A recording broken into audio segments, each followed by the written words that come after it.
Welcome to Immunology. Okay, let's start the exercise of chapter number 65.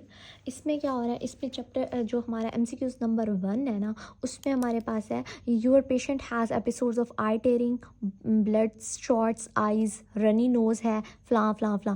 अब इसमें जो की पॉइंट है ना, बेसिकली ये सारा पढ़ लो। की पॉइंट है व्हील एंड फ्लेयर रिएक्शंस। इसमें मैंने आपको अगर याद हो तो मैंने हाइपर सेंसिटिविटी टाइप 1 जब पढ़ाई थी, जो कि इमीडिएट कहते थे, और उसमें क्या होता था, दो फेजेस है, सेंसिटाइजेशन फेज़, रिएक्शन फेज़ और इम्यूनोलॉजिक फेज़। जो सेंसिटाइजेशन फेज़ है ना, उसके जो रिज़ल्ट में ये वाला व्हील एंड फ्लेयर रिएक्शन होता था।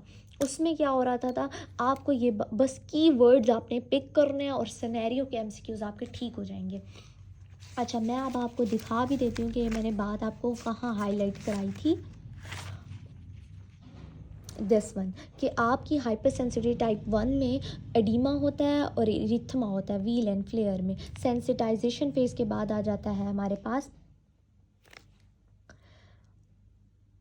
कि ये रिज़ल्ट हो जाएगा सेंसिटाइजेशन फेज़ का, एडिमा और इरिदमा। फिर आ जाता था लेट फेज़, उसमें क्या हो रहा था ये भी हमने सारा कुछ रीड आउट किया हुआ है, तो इसलिए आपको सिर्फ और सिर्फ व्हील एंड फ्लेयर आपको बता दिया गया है कि इरिदमा हो रहा है, तो वो किस में होता है, हाइपर सेंसिटिविटी टाइप 1 में होता है। और हाइपर सेंसिटिविटी टाइप 1 में आपको पता होगा एलर्जेंस बाइंड्स टू IgE।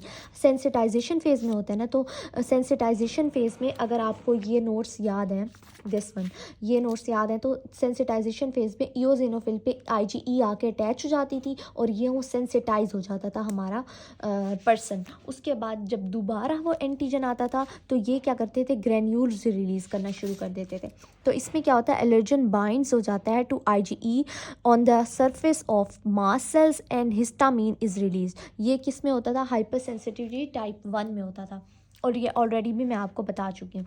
अब है MCQs नंबर 2, जिसमें वो कहते हैं one important test to determine. एक इंपॉर्टेंट टेस्ट के बारे में मैंने आपको बताया हुआ है, जो कि माइकोबैक्टीरियम ट्यूबरकुलोसिस में हम करते हैं स्किन टेस्ट। उसमें हम क्या करते हैं, कौन सा एंटीजन इंजेक्ट करते हैं अंदर, PPD, जिसको प्योरीफाइड प्रोटीन डेरिवेटिव, जो कि TB का एक एंटीजन है, वो हम अंदर डालते हैं स्किन टेस्ट में। अगर उसमें रिएक्शन फ़ौरन आ गया और यहाँ रैश हो गई, तो इसका मतलब मुझे ज़िंदगी में पहले कभी ये ट्यूबरकुलोसिस मुझे हुई भी है। क्यों, अच्छा वो रैश क्यों हुआ है, बेसिकली वहाँ पर मेमोरी T सेल्स प्रेजेंट हैं जो फ़ौरन एक्टिवेट होते हैं, CD4 में कन्वर्ट होकर फ़ौरन रिएक्शन शो करते हैं।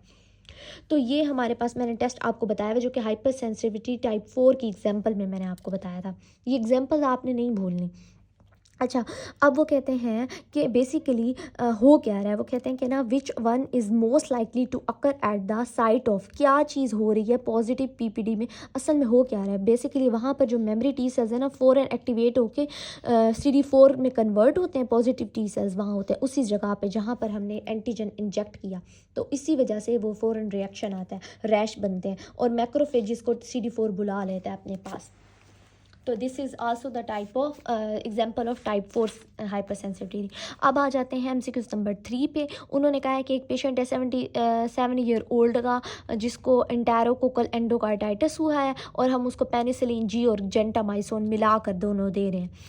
5 दिन बाद उसको रैशेज़, अब देखो 5 दिन बाद, डिलेड है ना। अच्छा, 5 दिन बाद उसको रैशेज़ होना शुरू हुए, हाइपोटेंशन हो गई है, ये हो गया, वो हो गया। लेकिन उन्होंने हमें की पॉइंट दिया है कि सीरम सिकनेस हुई है। अब serum sickness is example of hyper sensitivity type 3 की, और टाइप 3 को का दूसरा नाम इम्यून कम्प्लेक्स हाइपर सेंसिटिविटी भी है। तो उसमें क्या होता है, one of the drugs formed immune complexes with IgG। जो ड्रग है ना, बेसिकली वो क्या उसको ऐसे समझ लो, जब जैसे ही हमने पेनिसिलिन G और जेंटामाइसिन दी ना, तो हमारी बॉडी इसको एज ए एंटीजन समझा।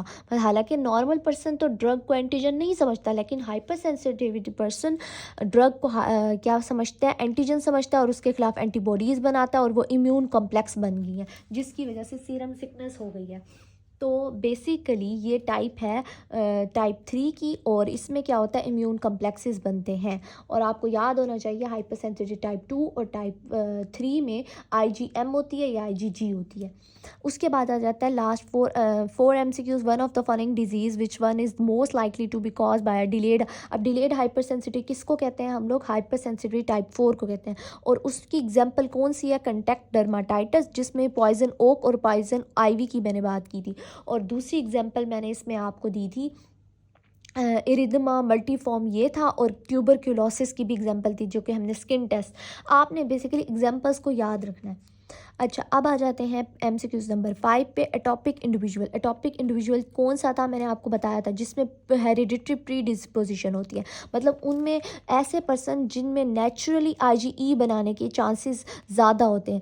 अब आईजीई कैसे बनता है आपको पता है, टी सेल्स जो टी हेल्पर 2 बनेगा, अगर टी हेल्पर 2 बनेगा तो मास्ट सेल्स और हमारे इयोजिनोफिल को ज़्यादा बनाएगा, और टी फॉलिकुलर हेल्पर सेल्स जाके बी सेल्स को एक्टिवेट करेगा और उसे कहेगा आईजीई बनाओ। नेचुरली इन पर्सनस में ना टेंडेंसी क्या है कि वो आईजीई ज़्यादा बना सकते हैं, तो इस वजह से वो क्या कहते हैं, large amount of interleukin 4 produce होगा। आपको पता है ना, इंटरल्यूकिन 4 प्रोड्यूस होता है तो टी हेल्पर 2 में कन्वर्ट होता है, और टी हेल्पर 2 में डिफ्रेंशिएट करने के लिए उसको इंटरल्यूकिन 4 की ज़रूरत है। फिर आगे से टी हेल्पर 2 खुद भी इंटरल्यूकिन 4 रिलीज़ करता है, साथ में इंटरल्यूकिन 5, इंटरल्यूकिन 9 और इंटरल्यूकिन 13। और ये हमने टी सेल्स वाले में पढ़ी हुई है, ये पूरी टेबल हमने पढ़ी थी, अगर आपको याद हो तो आपको ये एमसीक्यूज़ पूरे पूरे याद होने चाहिए। अच्छा, अब क्या होगा, टी हेल्पर 2 सेल्स बुलाएंगे मास्ट और इयोजिनोफिल पे, और उसके साथ आईजीई अटैच हो जाएगी, जो कि हाइपर सेंसिटिव टाइप 1 का हमने मैकेनिज्म पढ़ा था। अब आ जाते हैं one of the following 4 types of hyper sensitivity. अब वो कहते हैं कि चारों में से कोई ऐसी हाइपर सेंसिटिविटी जिसकी वजह से इरिथ्रोब्लास्टोसिस फेटालिस हो रहा हो। अच्छा, अब ये बहुत इंपॉर्टेंट एमसीक्यूज है और बच्चों को कंफ्यूज भी करता है। अगर आपको याद हो तो टाइप 2 में साइटोटॉक्सिक क्यों कहते थे, क्योंकि वो पूरे सेल को डिस्ट्रॉय कर देता था। अब जिसको आपको पता है, इसमें हमने ये एफएससी में से डिजीज़ ये पढ़ते आ रहे हैं, जो हमारी मदर होती है उसमें वो क्या होती है, RH नेगेटिव होती है, और जो हमारे यहाँ बेबी है ना वो क्या होता है, वो RH पॉजिटिव होता है। अब ना जब आपको पता है ये बात हम पढ़ते आ रहे हैं, जो प्लेसेंटा के थ्रू IgG से जा सकती है। जब IgG बच्चे में जाती है ना, वो देखती है कि इसके जो रेड ब्लड सेल्स है ना उनके ऊपर एक न्यू प्रोटीन लगी हुई है जो कि RH एंटीजन है। वो कहता है ये तो मेरे बॉडी के खिलाफ नहीं है, तो इसके खिलाफ एंटीबॉडीज़ बना देता है। जो IgG हालांकि उसको बच्चे को प्रोटेक्ट करने के लिए जा रही होती है, लेकिन ये क्या करती है, ये बेसिकली इस पूरे सेल्स को, इसके रेड ब्लड सेल्स को डैमेज करती है, और बच्चे की क्या हो जाती है, डेथ हो जाती है। पहले बच्चे के चांसेस होते हैं बचने के, हमने ये पढ़ा हुआ है, एफएससी में भी ये बात पढ़ी थी। लेकिन जो सेकंड बच्चा होता है ना उसके चांसेस कम होते हैं। क्यों? क्योंकि पहले फेज में सेंसिटाइज होगा, ये जो आईजीजी है ना सेंसिटाइज होंगी। अच्छा, अब ये किसकी वजह से हो रहा है, पूरे सेल की डेथ कैसे हो रही है, क्यों हो रही है, due to cytotoxic hypersensitive type 2 की वजह से। हाइपर सेंसिटिव टाइप 2 में क्या होता था, बेसिकली हमारी एंटीबॉडीज़ पूरे जो जिसके ऊपर जो एंटीजन लगा हुआ है, एंटीजन कौन सा, RH एंटीजन, उसको एज अ पूरा क्या समझ रही हैं, उसको फॉरेन एंटीजन समझ रही है और उसको किल कर रही हैं। ये बात आई होप आप लोगों को समझ आ गई होगी। अगर समझ आ गई हो तो लाइक करो, शेयर करो और कमेंट करो। और अगर कोई बात हाइपर सेंसिटिव टाइप में कुछ समझ नहीं आया तो आप कमेंट सेक्शन में पूछ सकते हैं। और अगर कोई चीज़ क्लियर हुई ना हो, अनक्लियर हो, और ना मैंने कोशिश तो की है कि मैंने अच्छा समझा लूँ hyper sensitive type 1, type 2, type 3 और टाइप 4। अच्छा, तो मैंने ये वाला जो MCQs है ना ये साथ हाइपर सेंसिटिव टाइप 4 के अटैच करने थे, लेकिन मैंने अलग सेपरेट जो है ना वीडियो रिकॉर्ड कर ली, क्योंकि मेरी जो मोबाइल की स्टोरेज थी वो फुल हो गई थी। I hope you like the video. अगर कुछ समझ ना आया हो ना वो कमेंट सेक्शन में आप पूछ सकते हैं। लाइक करो, शेयर करो, कमेंट करो, और अब हम चैप्टर नंबर 66 पे मूव ऑन करेंगे इंशाल्लाह।